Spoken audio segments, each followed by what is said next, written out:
speak, when you publish books, when you put out content, video, whatever it might be, podcast, etc. When you put all that content out into the world, you transcend from selling to serving to prescribing.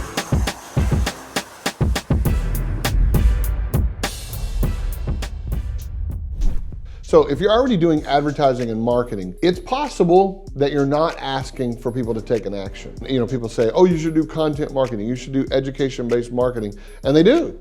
They go out there and they're teaching people how to do stuff, and they're educating them, or they're telling them all about their business or whatever it is, and at the end, nothing. Well, guess what? When you ask for nothing, you get nothing. Look, there's no meat in here. But you said you wanted nothing on it. So you have to ask for action. I think that's the dumbest idea in business, is to have a marketing budget per se. What does that mean? Are you saying that if your marketing is working and your company's growing and you're getting new customers, that you would only spend a certain fixed amount of money on that? Well, that doesn't even compute with me. It's like, as long as it's working, why wouldn't you just keep doing more of it? I often liken it to, going out into a field and you decide you're gonna get into archery, and you have the bow and you have the arrows, and somebody walks up to you and they said, well, okay, so now what I want you to do is hit the target. And you look around in the field and there's no target. And they're like, well, hit the target. And you're like, well, I don't know where to shoot, And they're like, well, just shoot out there anyway. Maybe you'll hit something. And that's how a lot of people treat their marketing, is they haven't clearly defined the target. They got the product, the arrow, right? Or the marketing and the advertising, and they've got money, so they got the strength to pull the bow back, but they don't know where to aim. And so you have to define the target audience first, or else none of the rest of it matters. You can literally go out there and fire arrows into a field all day long and never hit anything. And there actually might be a target out there.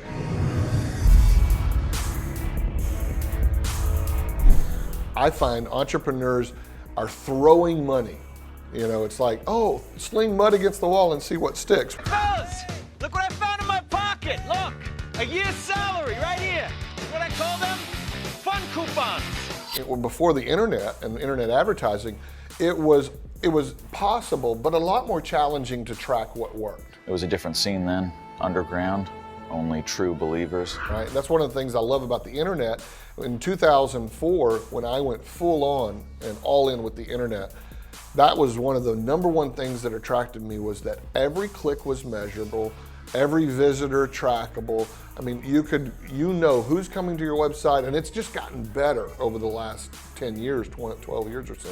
So here's the deal. Wally Waddell said many years ago, he said, half the money I spend on advertising is wasted. I just can't figure out which half, right? Well, in the internet, that's not actually true. You know what's working and what's not working.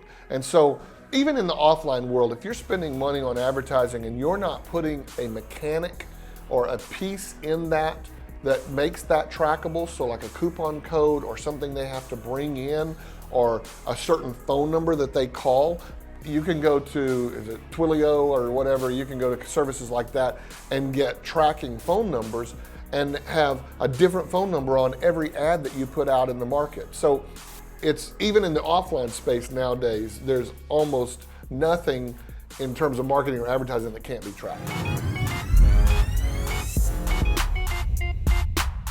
I ask people all the time, I say, okay, what's a client worth? And we work through a formula, and we have a worksheet for that we could give people on the Pillars of Profit site.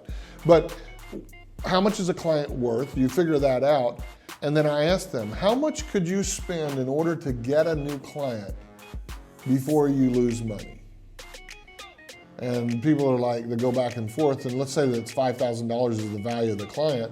I say, well, actually it's $4,999.99, right? Now, nobody in their right mind would ever spend the entire lifetime value of a client to get a client, but you can understand that it makes sense to invest in getting more clients. And that's the one thing, once entrepreneurs get over that and they go, oh, wait a minute. If I put money here and I attract new prospects, new leads, and then a certain percentage of those turn into new customers, and I can do that at a cost that's lower than what that client's worth to me, well then I've made profit, you know? I was taught years ago that, you know, you spend this much, you make this much, the difference is profit. But how do you execute on that in a business, and how do you do that in a consistent and regular way? And you gotta go through the formulas. You gotta figure out, what is a client worth? What are you currently spending to get a new client? So you gotta know the numbers of if you're out there spending $10,000 on advertising and you're getting 10 new customers a month, guess what? Whether you like it or not, those clients are costing you $1,000 to get them.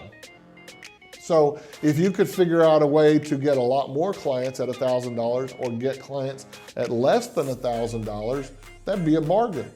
And so I often liken it to putting money in a well. You take a $10 bill and put it in a well and drop it down in the well in a bucket, and then you roll the bucket back up and there's a $100 bill there. Well, how many times would you be willing to put a $10 bill in that bucket and lower it down in the well?